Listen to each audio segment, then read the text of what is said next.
Welcome to the Sports Lounge. I'm Travis Kriens. If you saw the show on Monday, Tuesday, or Wednesday, you saw that we talked about half of the BCS conferences. Today we're going to cover the other half, starting with the Big 12, and then we'll also take a look at the ACC and the Big East. And then we'll take a look at the Southern Utah, South Dakota State game this weekend at Coughlin Alumni Stadium, 6 p.m. on Saturday, as both teams get their season started here on Saturday. Again with me, Drew Amon, Charlie Hildebrand, Marcus Draxler. We wave. We actually We wave. wave. Like we're a studio audience. Hey, look at all the people. Wave to the up, guys? people. Hi. Hi. Big 12, let's start with them. Oklahoma, number one team in the country. Heavy favored, them and Alabama, probably the two favorites to reach that BCS title game. Do you take Oklahoma or do you take the field? I take Oklahoma. I think I take Oklahoma. Mm-hmm. My problem with Oklahoma is, they come in preseason number one. When has that last worked out for a team? Funny you should say. To get all of the accolades before the season starts.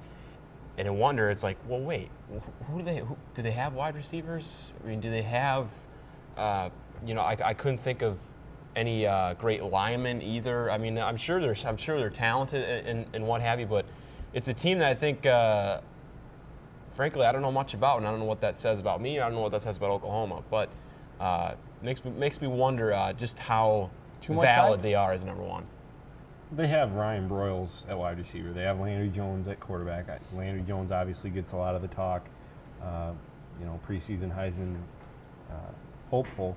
But I think Oklahoma, we've seen this before where they're up towards the top. Everybody's talking about them. And like Drew said, this is kind of something where, Oklahoma's been here and doesn't always get it done, or, they get to the national championship game and they get rocked by USC or whoever else. So I think there's reason to doubt Oklahoma in this case. I think there's a good chance they can make it. I remember reading something that, and I don't remember what college basketball coach it was saying, but it was saying when you try to get to the Final Four, you just try to recruit every single year, get as much talent as you can, and sooner or later you're going to get the breaks to go your way, and you're going to get there. Now with the national title game, I think they've got a good shot to do it. They recruit as well as anybody in the country. They always play well defensively. They've got Landry Jones, Heisman candidate, Ryan Broyles, Heisman candidate. They were second in the country in passing last year. They can run the ball too. They're fairly balanced. I think they have probably their best shot in the last 3 or 4 years to make it to the national title game. There was a stretch there from 02 to 06 where the number one preseason team made the championship game every year, including Oklahoma in 03. And they also made it in 04 against USC, a 1-2 matchup in the preseason that actually ended up happening. We talked about Oklahoma. You look at the two other top 10 teams in the conference, Oklahoma State and Texas A&M. Is A&M, are they too much hype? They went 9-4 last year, made the Cotton Bowl. Can they're second? They picked preseason second in the conference? Frankly, I'm going to pass on A&M. I don't know much about that. I think offensively they're talented enough to do it with Ryan Tannehill, the converted receiver. They moved him to quarterback midway through last year, and that was when they went on their run of beating, Oklahoma and Nebraska and Texas and everybody. I think they've got a pretty good receiving core. Offensively, they're good enough. Defensively, I think they're going to miss Von Miller a lot. They weren't great defensively last year in the first place. They got to the quarterback, but other than that, they were pretty mediocre. And I think it seems like A&M frequently is one of the 4 or 5 teams in the country with very high expectations that typically does not meet them and falls drastically short. They're a lot like the Houston Texans in the regard that they get these big games. They'll get on ESPN, night game, Texas A&M, Texas. Whoever it may be, they never can get over that hump. Is what I'm trying to say. Is the big matchups? Yeah. The big matchups. It's like Texas A&M. This is their year, much like the expectations for them this year. But it's always like 1-2 games where just don't play well enough on all three facets of the game. That seems to be their MO. It seems like they play Texas on Thanksgiving night every year, and they're 6-5. Texas is 10-1. Right, and it's like, well, this is the first time I've seen Texas A&M all year, and what are they doing wrong? That they're so much further behind Texas, and now everybody's got them ahead of Texas this year. And I think it'll be pretty interesting to see, can they handle the pressure, and do they have a legitimate shot of running down Oklahoma? I don't think so. I think it's a pretty clear number one, Oklahoma. There's Texas A&M, and then there's pretty much everybody else. Charlie mentioned how A&M may not have the defense to compete. A team that definitely has the offense to compete is Oklahoma State. Justin Blackman as receiver. I think they really give A&M a battle for number 2. Yeah. I think it'll be interesting to see because what they have Oklahoma expectations State does. They're also a preseason top 10 team. Got Brandon Whedon, the newest version of Chris Winkie, a guy, a 26, 27-year-old college quarterback. Justin Blackman, almost 2,000 receiving yards last year. They lose their running back in Kendall Hunter, though.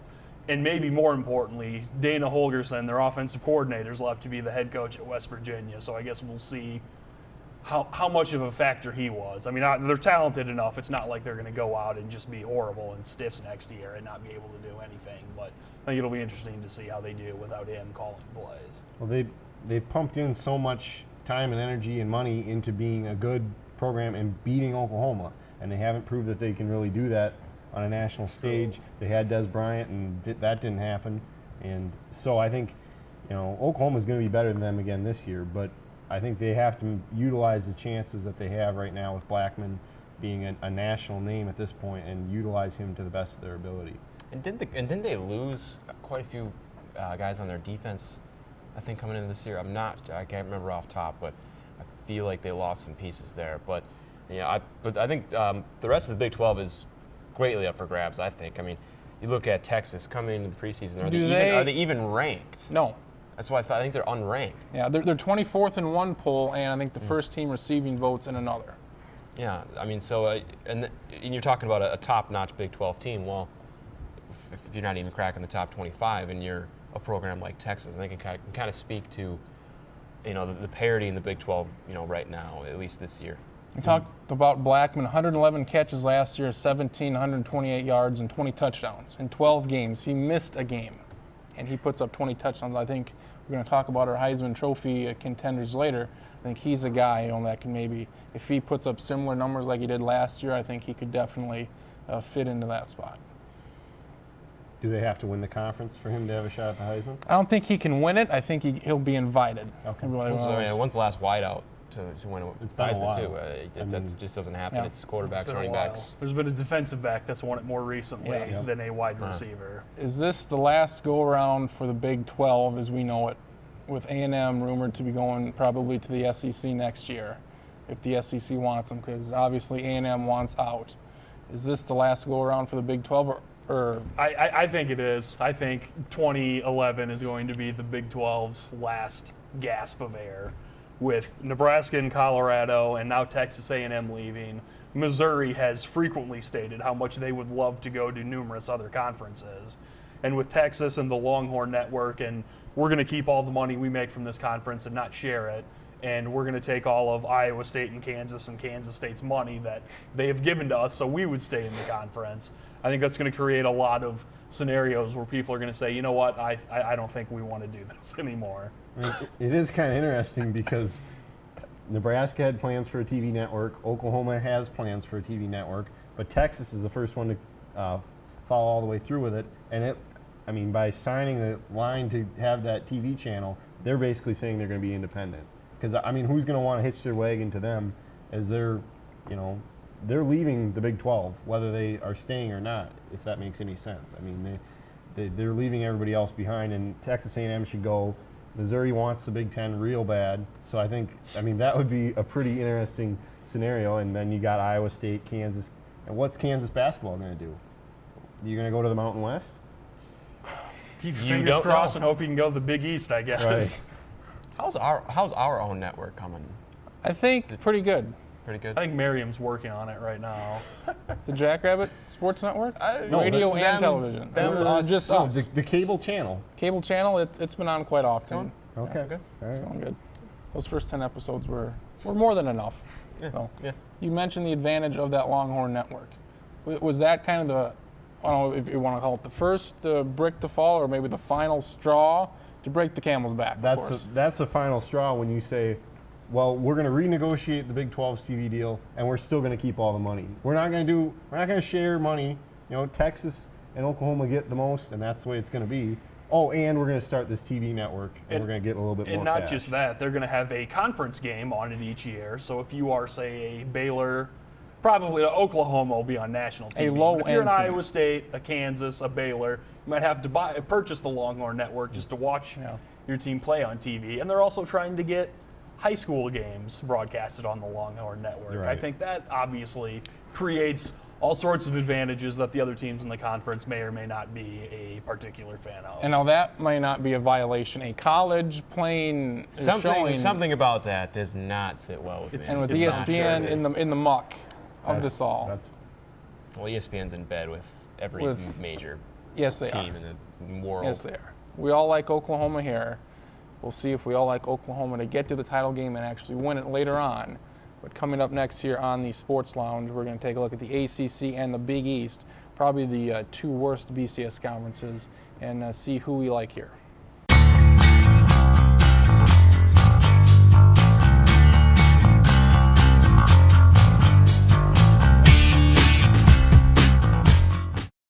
Welcome back to the Sports Lounge. We move now to the ACC, where Florida State seems to be the prohibitive favorite, top 5 team. You have Virginia Tech as well. It seems like they are on path to meet for that ACC bid for the BCS. First question is, do you buy that Florida State is back this year, which everybody seems to think they are, and why is this year any different? Or isn't it? We'll put it this way. If being back means winning a conference title, I will say that yes, they are back. Okay.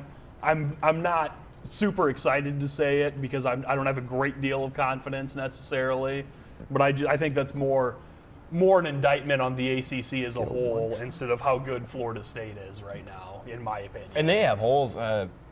Quarterback position for one. I like their quarterback. A lot of faith in E.J. Manuel. I like A lot of him. faith in him. Yeah, unproven though, and I think that kind of goes for Florida State as a whole. It's can they get over the hump again? It's when's the last time Florida State's been a top even 15 team in the nation? It's been forever. It's tough to get over that, especially provided you lose your quarterback who maybe went high in the draft or low in the draft, however you want to put it. He was the first round. He was picked in the first round. Yeah, I mean he was a solid college quarterback, and it's tough to replace a guy like that. First round quarterbacks don't grow on trees. I think one thing to say about E.J. Manuel, though, is he does at least have a fair amount of starting experience. He did good last Christian year. Ponder did get hurt a fair amount at Florida State. I think he missed 6 or 7 games that Manuel started instead. Now, that's not to say he's just going to roll out and be a Heisman front runner, but he at least does have a little bit of experience. If Florida State, is rolling into the ACC championship game undefeated, I think he's got a pretty good shot. Then there's a good chance he would be. He's the guy that I was going to mention later on for a Heisman, the guy that's going to come up out of nowhere for the Heisman. Because if this thing with Florida State actually worked, it's going to be because he's going to be playing well. So it would be a pretty good bet. If they play well, it's going to be their quarterback's going to have a large part to do with that. Mm-hmm. And the Heisman Trophy there awaits him. And you have Florida State in the Atlantic, and Virginia Tech, the clear-cut favorite in the Coastal. Year in and year out, it seems like they're one of the more consistent teams in the country. And is it fair to say that they're the heavy favorite in the Coastal? In their division? In their division, sure. But, I mean, they're consistent in, 9, 10 wins, and then they lose to James Madison last year, or they give you the head-shaking moments where you just kind of go, I thought Virginia Tech was better than that. And, we hear about the special teams and all that, and it's, games, special teams only makes up a third of the game anyway. So I think it's a little presumptuous to say that, Virginia Tech will be a true contender for the BCS bid, but they'll probably win the Coastal because it's a weak division. Because it's Miami and Georgia Tech are their contenders. And Georgia Tech just isn't where they were 2 or 3 years ago with Dwyer at running back. They just aren't, and then... I think Virginia Tech reminds me a lot of Ohio State. So if anyone really misses Jim Tressel, become a big Virginia Tech fan because they're very similar. They play good defense year in and year out. Bud Foster, the defensive coordinator. They play very good special teams. more often than not, offensively, they say, well, we're gonna be conservative, play it to our defense, let our special teams and defense win us the game. And just like Ohio State in the Big Ten, they have basically been overall the class of the ACC ever since they joined in 2004. Because you have Logan Thomas taking over at quarterback for Tyrod Taylor there to see how he does. Moving on to the Big East now, what a god-awful bunch this is. Nobody really ranked, and you got West Virginia 24th in the AP poll. But besides that, it seems like West Virginia is the favorite so far, but you have a lot because Subtle. Subtle. Yep. And Connecticut, I mean, they're not going to be much like they were last year. And you have, Pitt, they're always in the mix. I think some people are getting on that South Florida bandwagon as possibly a surprise team that could win the Big East. Is it too late to trade the Big East bid to the BCS for the Mountain West this year? I think it is. Yeah. Yeah. Dang it. Well, Okay. We talked to the Bill Hancock, the BCS Yep. director, and I asked him that question just to get that in. That was 9 months ago. It's still unbelievable that we got him. Plug. Unbelievable.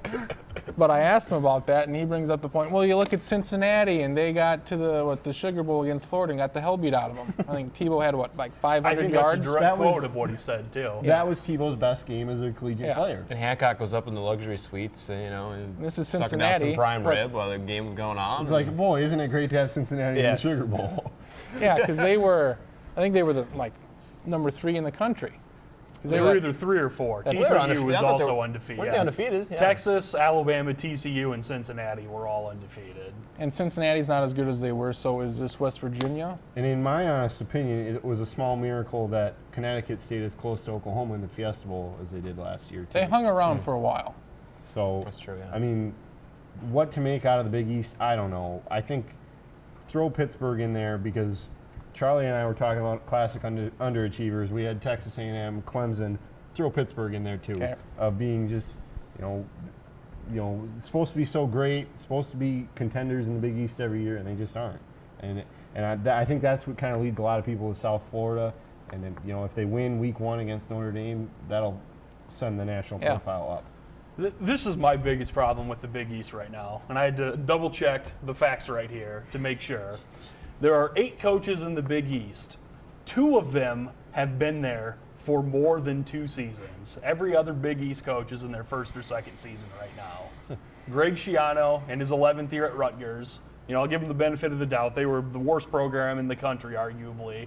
They're at least more respectable. Doug Maroney at Syracuse, 3rd year, the second most seasoned coach in the Big East. That's a pretty alarming stat, and it shows how inconsistent the teams in that conference are, and just how quick they are to pull the trigger. I want to say this about conferences in college football, though.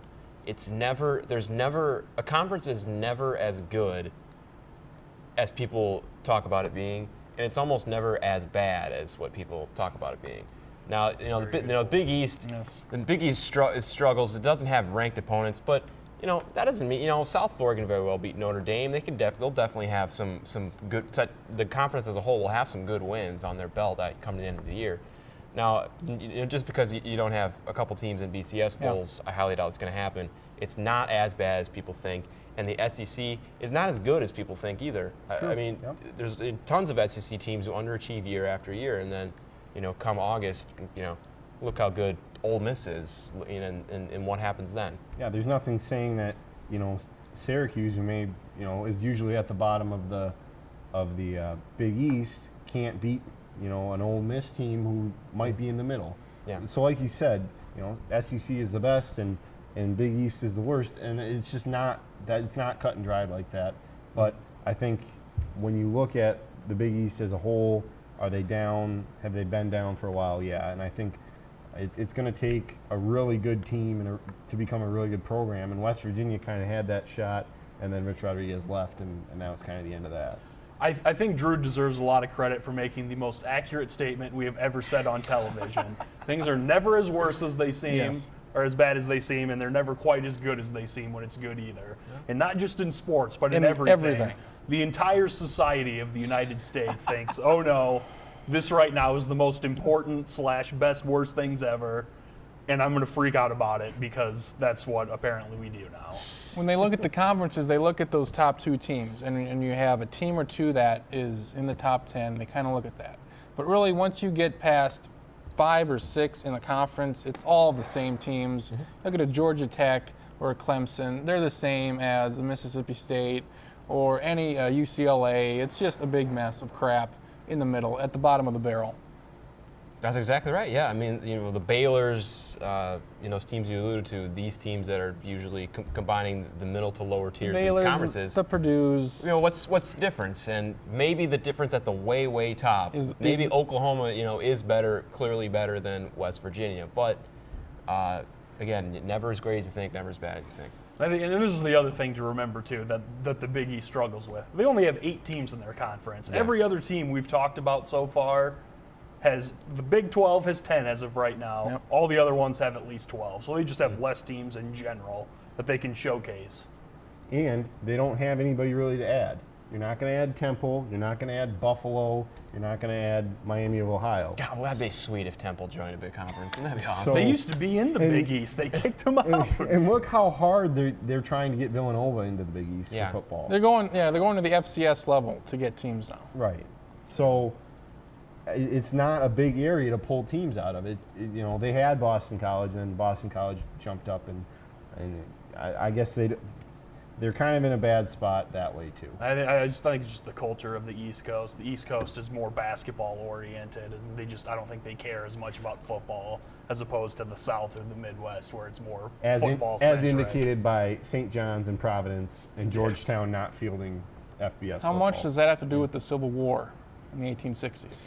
Basketball and football. I think that was actually what kind of. Is it because the South is more aggressive? That's what got Jefferson Davis to secede in the first place. Yeah, because Jefferson Davis coached. Yeah, he was a coach. What was he coach? New Hampshire. I thought that was South Carolina. No, it was Should have been Johns both. Hopkins. He was an assistant at James Madison. Yeah. And then Rutgers and the South Carolinas, they met every year. Big rivalry. You got the Big East team and the SEC team, and what happened? That's all I gotta say. What the hell in a handbasket? Pretty quick. I didn't know the Big East After was Gettysburg, it all went down. I didn't know the Big East was like 175. It's been around, old. dude. That's the thing big misconception. People think the Big East hasn't been around that long. 183 years. They precede the country. Since the Martin Van Buren administration, I think. Facts you will not get anywhere else. I guarantee this. Coming up next, we're going to take a look at some of the games this weekend. Thursday night is the first college football games of the season when we return here on the Sports Lounge.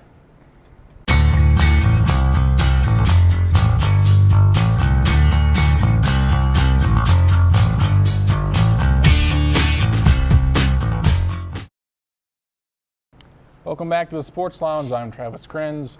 The 2 top games this weekend in college football, without doubt, is the Boise State-Georgia matchup, along with Oregon and LSU. Let's start there. Who do we like in these games, and how much is this going to impact the rest of the season? This seems completely crazy for me to say. I like Boise State in that game against Georgia. Now, I kind of talked on the previous show that I like Georgia in the SEC this year as maybe a top contender or maybe a sort of a dark horse. African-American horse? Yeah, that was a one-time joke. Okay, good. Yeah, I like Boise State in that game. Boise State's a team that wins big games. They've done it to start the year. You think back to that Oregon game and Virginia Tech. Yeah, last year people were all about Virginia Tech being close to home in Washington, and sure enough, Boise State wins that game. Yeah, give them credit. They win big games. It's pretty impressive, but I still hate them like you would not believe. LSU and Oregon. I'm going to have to go with the Oregon Ducks. I think part of it is an indictment on Les Miles to an extent. I don't think he's as inept as some people do, but I think that good old Chip Kelly's probably a better coach than he is. They return all of their skill players, I think, other than Jeff Mayle at receiver, who was good, but isn't like, he was the key to their offense that made them run or anything. I think it will be a low-scoring game. I think it'll be similar to the national title game in a lot of respects. It'll be a low-scoring defensive game. Oregon will make more plays at the end and win. I agree with the low-scoring defensive approach. I think LSU will be down with about 8 seconds left, and they'll run 13 guys out onto the field, and they won't have any timeouts, and Les Miles will be chewing grass on the sideline. But it always seems to work out with Les Miles. For It's some so weird. reason. I like the Ducks in that game. I think the Ducks Okay. are pretty legit. Can I tempt you here to pick LSU based on this? You think of the games that Oregon has lost the last couple years. You look at Boise State, you look at Ohio State, you look at Auburn. What do all of those teams have in common with beating Oregon? Speedy, athletic, talented defenses. They all had a long time to prepare. Auburn had a month plus, Ohio State had a month plus, Boise State, that was their first game of the season. Is there any validity in that LSU has had a long time to prepare for this game? I think there's some. With any offense you don't see normally, especially, like an option offense, the more time you have to prepare, the better. I mean, that's why a lot of these offenses look so great during the season, is because teams don't ever see it. They have 1 week to prepare. They don't have the guys to adequately prepare in the scout team preparation, and then they look awful on Saturdays. If you're going to play an obscure offense like Oregon, you might as well have 5 months to prepare for them. I think it can't hurt them. Now, whether or not it will be the deciding difference in the game, I don't think so, but I think Oregon's probably going to be the better team, and it could make a difference, I suppose, for I think LSU. Oregon, to counter that, should consider playing, Kent State, Akron. They're not Alabama here. I mean, come on. I mean, all these SEC teams, first game of the year, we're going to win 67-3. Because you look at their schedule, I mentioned this before. As far as ranked teams, they didn't play many last year. It was They I did think not. Stanford was the only one in the regular season, and then they played Auburn in the championship. And people talk about the strength of schedule and all that. As far as ranked teams go, they just don't play as many because the Pac-10, Pac-12 don't have any. But to the same extent, you can't go schedule 3 top 25 teams for your non-conference opponents. I mean, that just Just close to what LSU's done. I mean, you can try to do that if you really believe you've got a great team, but it's I think time has kind of proven out that just doesn't work very well for teams unless you're trying to get the paycheck by playing those teams. And you need to be 2002 USC or 2006 Florida good to even make the runs that they did to Right. play in BCS games. How about, you mentioned LSU's schedule, them at West Virginia? That's weeks away, but is that an upset I waiting to think happen? West Virginia's got a great shot to win. I mean, West Virginia almost beat them last year in Death Valley, and I believe it took a Patrick Peterson punt return for a touchdown for LSU to win, and obviously he's not there anymore. With the new coaching staff at West Virginia, we'll see how that all plays out, how quickly they can get up to speed. But they've got a great shot to do it at home. Morgantown's a tough place to play. Yeah, and I think we've kind of established that there's questions about LSU. What exactly will we see out of Jordan Jefferson, assuming he plays at that point? So it would be a interesting game. And I think West Virginia is capable of pulling that upset. Sure. Yeah, I think I corroborate all of this. I think West Virginia is a team that is capable of pulling off a semi-upset. The largest line this first weekend, Alabama, Kent State, 38-point favorite. Anybody? That's the largest? I'm actually shocked there's not one that's higher than them. The first And the one of over-under is season. only like 46, 47.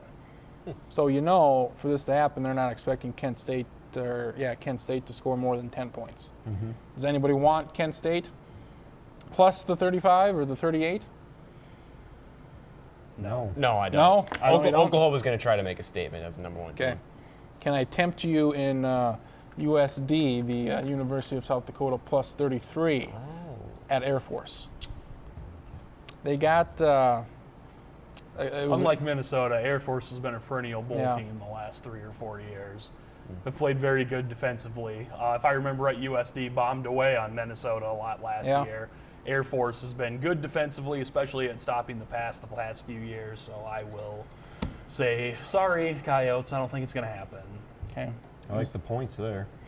You'll take USD? Yeah. Okay. I have a brother who lives in the Air Force region who might be at that game. So Look at you. Yeah, interesting. Colorado Springs, eh? Yeah. This Beautiful. is for you and you only. So let's get a one shot on Mr. Traxler here. Get it in. Close up shot here. or not? Zoom in on tracks. Minnesota USC. Yes. USC 23-point favorites. You have been so bold as to say this will be a Yes. game. Yes. Let's talk about it. And then Let's go. he thinks Minnesota will win also. You toning it down? You a wouldn't little? be What's going on? surprised if I will, they win. I will most certainly take Minnesota and the 23 Okay. to cover the 23. What was it that's last bold. year? It was 30. Because they hung around a while. Yeah, it was no more than 15 points Okay. last year. So, and they had, I think it was a kickoff return or a punt return that kind of sunk it for the Gophers a year ago. I think there's certainly a good chance that USC just blows them out of the water. Obviously, a better chance than Minnesota winning. But I think something can be said for the type of mentality that the Gophers have now, aside from, the Brewster, BS that people got. And I think now. there's a lot of questions about what kind of USC team we'll see. They didn't defend all that well all the time last year, and Marquise Gray is a playmaker. I think maybe he can get some things going. Yeah, I think Minnesota can win. Just to play devil's advocate here, you're saying that you think they will have a different mentality and everything like that, but they have a coach who they haven't even played a game yet this season. Yeah, Okay. but do you buy? I mean, you could be. I'm not saying you're wrong. They have You no- could be right. they You're have- going to have a different one than Right. with Brewster. right. But I think they have no choice but to buy in. It's either you buy into the system or you're just not going to play or you're not going to be on the team. I think he's kind of established that as sort of we're going to leave. We're going to take the best 50 guys and that's going to be it. And at that point, you'll find out who are the guys who are committed to playing for you. Oh. Talent wins in college football and most other sports. Minnesota doesn't have it. USC superior team in terms of talent, skill, and that's probably going to show. But the Gophers might have a different mentality. They might, they most certainly have a better year than last year. Will USC take them lightly? Maybe I don't- overlook them. I don't think so because Okay. they played them a year ago. And I think USC knows what they're getting in Minnesota, right or wrong or light or heavy. I think they know what they're going to find in Minnesota coming. what's the spread for the game? 23. 23. I will say USC wins, but I will take the Gophers and the under. I think Okay. it will be a low-scoring, ugly game, but the Trojans prevail. To finish our recreational betting championship picks and Heisman. Championship picks? Game and who wins. Gosh, game. I'm not going to pick Oklahoma. I'm going to go Oregon again. I Okay. like the Oregon Ducks a lot this year. I think to win the title. Who they Okay. face, I don't know. Depends what happens in the SEC. I wonder if the SEC could be have another year like, what was it, 08? Just a slew of teams with at least two, 3 losses, upsets every single week. I wonder if it's another year like that there. But I like the Well, Oregon if Ducks. that does happen, would a team outside of the SEC then, like a Big Ten team, like a one-loss Big Ten team over Possibly. a two-loss SEC? Sure, yeah, that could happen. I don't know. All I know is I like the Oregon Ducks a lot, and I like Andy Luck. Heisman? Yeah. Any luck? Okay. I'm going to go with something a little odd here. I'll say that Florida State is in the national championship game. Okay. And they're undefeated going into the national championship game. Okay. They're going to play either Oregon or Nebraska in the national championship. I like that. And I something think different. Florida State will win if they play. That's just my pick. Did you just pick Florida State to win the national championship? I did. Against Nebraska? Sounds like the 1993 Orange Bowl all over again. So Heisman? my Heisman then is E.J. Manuel. Well, No. Oh. Well, Michael James. Okay. All right. Usually, I don't like it when people just take the Bring status some quo. chalk to this Unfor- thing here, please. And I can usually look and say, you know what? I don't see that happening. This is what's going to happen. But I can't do it. I think it's going to be Oklahoma and Alabama. It's got to be 1-2. Alabama. I mean, Nick Saban's got a statue of himself already. I mean, if he doesn't win the national title this year after losing 3 games last year, I mean, not only will they take down the statue, he might get fired even. Nick Saban's statue is funnier than Nick Saban, which Agreed. I think says a Agreed. lot. And I will take. I don't think it says much at all because he's not that funny. But if you go to YouTube and type in Nick Saban impression, there's an Alabama receiver that does a spot-on Nick Saban impression that's funny. and I will take Landry Jones to win the Heisman Trophy. 2004, 2005, both years 1 and 2 preseason made the championship game. And Auburn, they were ranked 22nd last year, Oregon 11th. So it's possible somebody could jump up, but not likely. Odds here for the title game, can I tempt anybody? Oklahoma's the favorite at 9-2, Alabama at 5-1, Florida State at 11-1. Then you have Boise, LSU, and Oregon at 14-1. Now, you like Boise, and those are decent odds. I like Boise against Georgia. I don't think As far as odds go. Boise State. I know he Boise does. State's I know margin of error is there isn't one. You lose one game and you're going to be what bowl Yeah, they not only played just in. that, they have to throttle everybody they Yeah, play, absolutely. too. And then you lose to Nevada, who's a good team, and look where you end up. That's margin is so little for them that they have to run the table and then some to get to the title game. I don't see that. What was the Florida State one? 11-1. They were number and 3. Obviously, once again, we'll say this is for entertainment purposes only. I was in Deadwood recently and lost a crap load of money, so I'm not betting. So I don't, but I think you could make a case with Florida State just based on if they can beat Oklahoma, who frequently has been awful on the road the last 2 or 3 years. They play in Tallahassee. And then they're theoretically going to play Virginia Tech in the ACC title game. And those are the only 2 marquee teams they play, period, on paper. Now, obviously, things aren't decided on paper, but it's something, like I said, I'm not going to go bet that in Las Vegas, but it was one that at least piqued my ear for an interest, saying, oh, that is an interesting bet line. If I have 11-1 on Florida State, If I give you I'll take it. $1,000, what are you going to do with it? 11-1? I'm going to reinvest it. But Very good. And I have to bet the $1,000, I'll take $300 on Florida State, $300 on Oregon, and $200 on Oklahoma. You're a smart If man. you're giving me $1,000, That doesn't add up to $1,000. I'm going to find one You'll spread. pocket 200 like There we go. Miami would. There we go. If you're going to give me $1,000, I'm either going to bet on Oklahoma or Alabama to beat the spread this Saturday, I guess. Okay, fair enough. Coming up next here on the Sports Lounge, we'll get into South Dakota State football, preview their season, and take a look at their matchup against Southern Utah this Saturday here in Brookings at 6 p.m.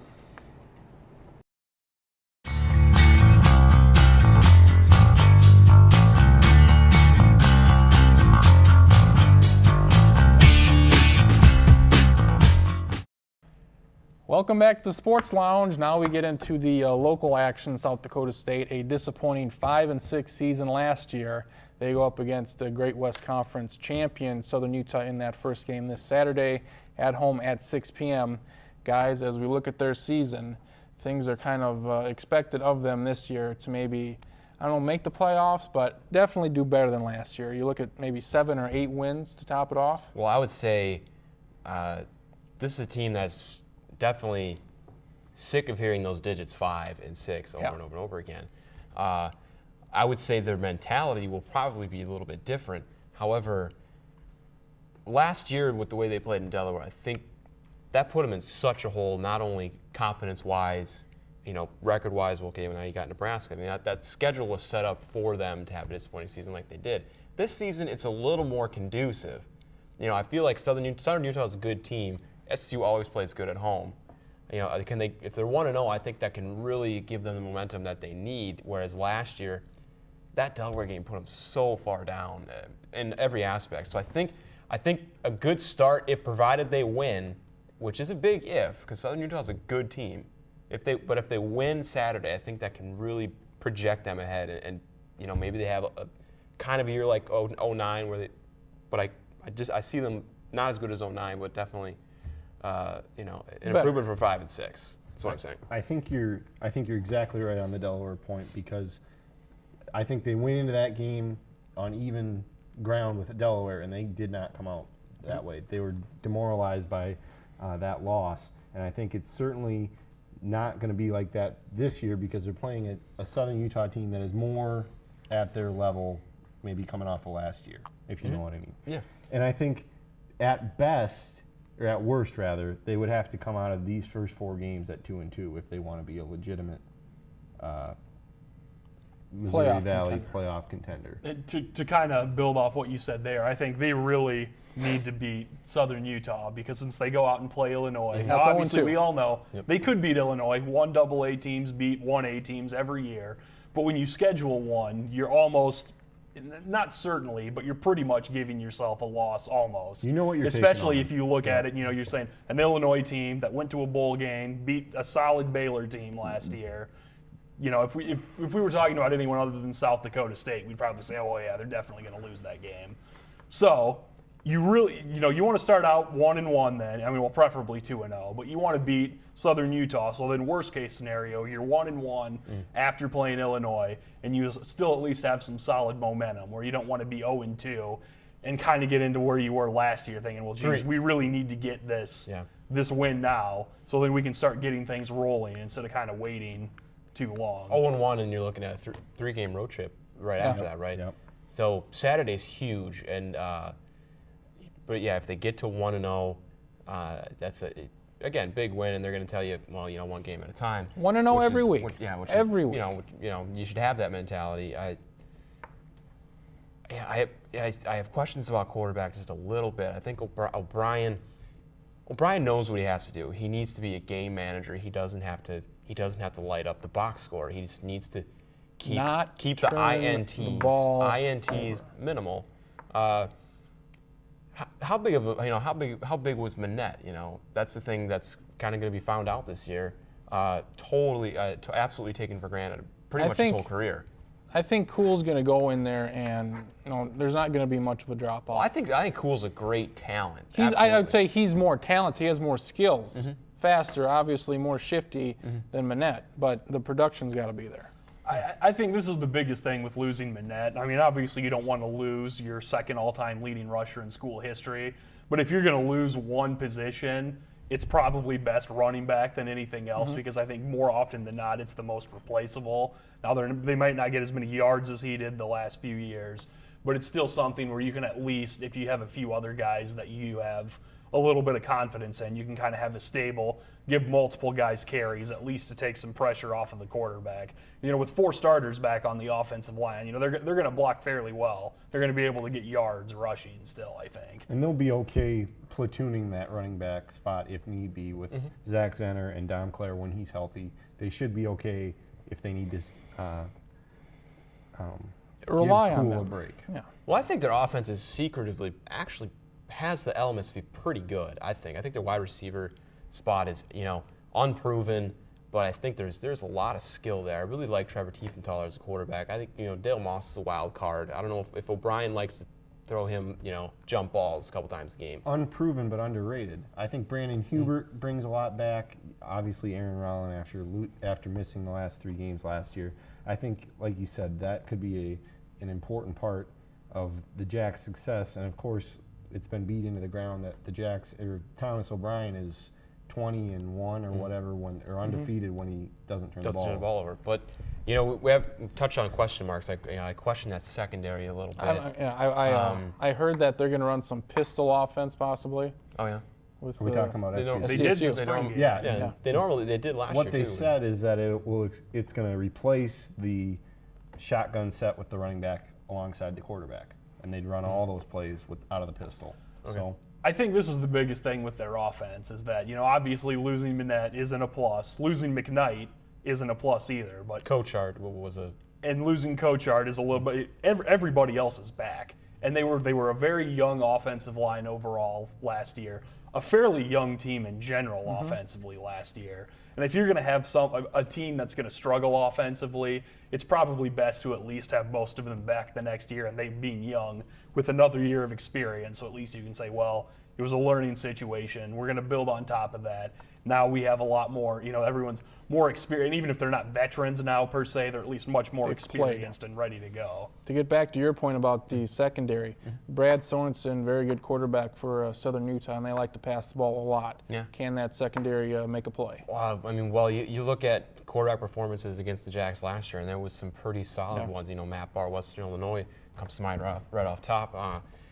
There's question marks greatly, I would say. Cole Brody was was a game player. I mean, he really was. The fact is, they lost skilled players. That was Derek Domino, great college player when healthy. Cole Roy. These are pieces that aren't NFL irreplaceable. guys These are guys that NFL. got into camps, and you can't underestimate the fact that the Jacks had 4 guys get into pro camps, despite 5 and 6 team.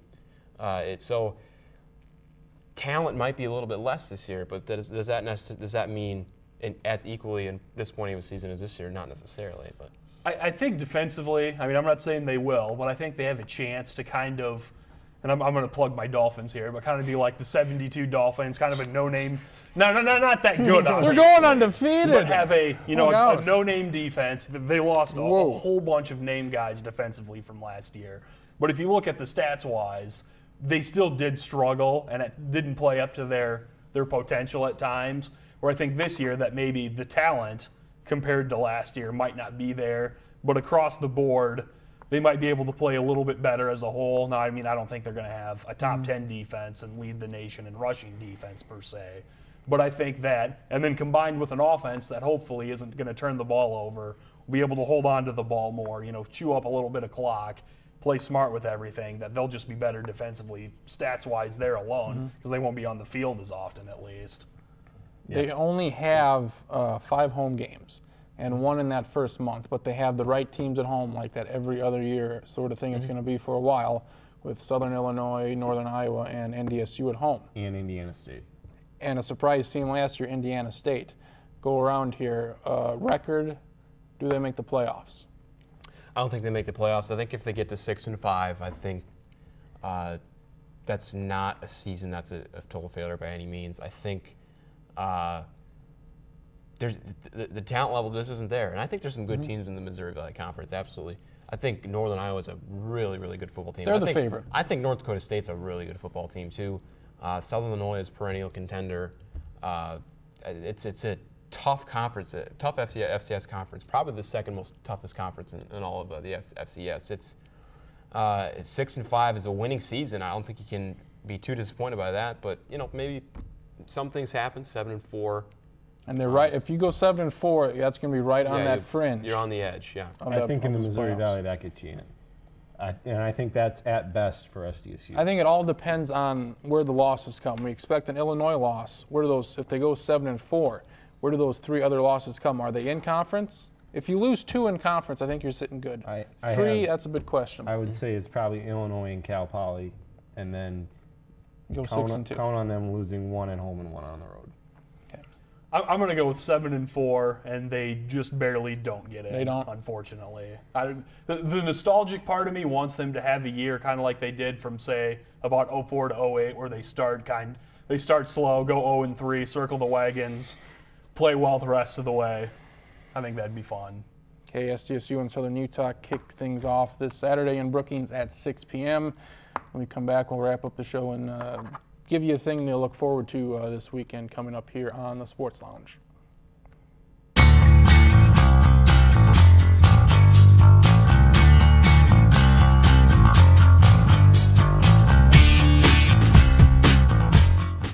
Welcome back to the Sports Lounge, and here is a awesome video clip of Matt Millen on ESPN earlier this week that if you don't really know, you may not get it, but we'll explain after you see it here.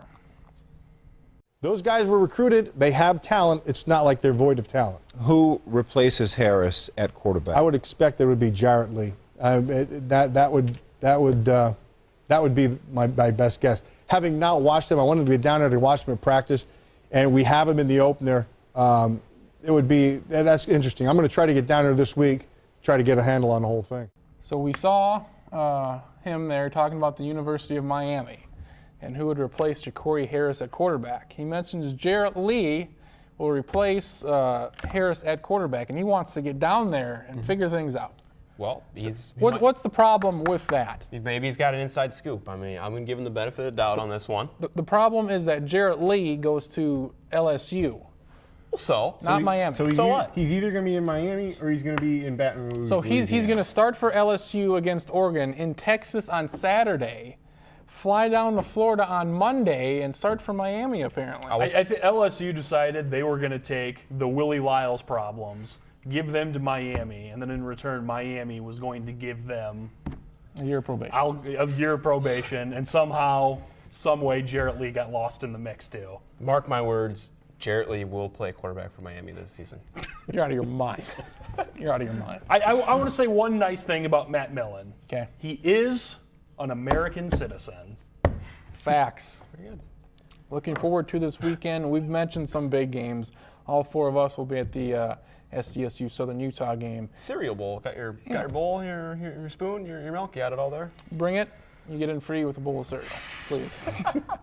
Once again, same lies to people. This is going to come back to haunt them. People What? show up with a bowl of Fruit Loops. Let me in. You're kidding me. What games, if you're not in the area and can't go to this game, this very exciting game, what should you do this weekend? What should you watch? I don't think the matchups in college football are really that great. There's two good ones I think there's one at good the same one. time. But with Oregon LSU. But I don't think the college football slate, at least this weekend, is the best. I think it's definitely a weekend. I feel Labor Day weekend. Go see the family. Why don't you grill some hot dogs? The unofficial end of summer. Unofficial end of summer. Apparently it's supposed Enjoy to be it. 93 degrees on Friday. Dear. That's hot. Dear. Dear. All right. Let's say you're staying in the area. Let's say you're going to SDSU Southern Utah, but you want to take in a primer before the game.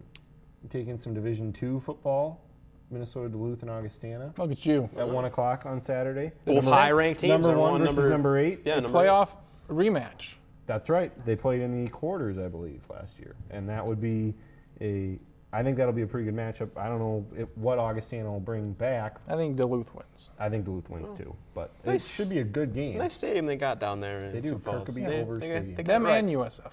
And USF, they got it right. They do. I'll give two games to look out for. One on Saturday, one on a different day. On Saturday, one kind of flying under the radar. Baylor and TCU. TCU only has 8 starters back. Baylor has Robert Griffin. I think they have a chance to put up some points on the younger TCU defense. Could be an entertaining game. We'll see how it goes. And this one, this is the going out on a limb one. But to watch out, tomorrow, Wisconsin UNLV. Watch out. Wisconsin has struggled horribly in one non-conference game each year. Okay. Should have lost to an Arizona State team that didn't go to a bowl game last year. 2 or 3 years ago, they should have lost to Cal Poly if it wouldn't have been for 5 missed PATs or whatever. They would have lost to Cal Poly. Yeah. So early, first game of the year, brand new quarterback, doesn't know the system well yet because you transferring from North Carolina State with the weird free agency thing that seems a little dirty or whatever. I think there's a chance Wisconsin struggles some. So we'll see what happens. Any takers on Northern Iowa, Iowa State? Well, let me just say that I'm not touching that UNLV game with the No. 10-foot something. No, I wouldn't bet on it. 35 I'm not point watching favorites. it. I'm not watching It's it. Wisconsin. Whatever happens, whatever happens. tune in. Northern Iowa and Iowa State. Iowa State. Is that tomorrow? Is that Thursday? It's this weekend.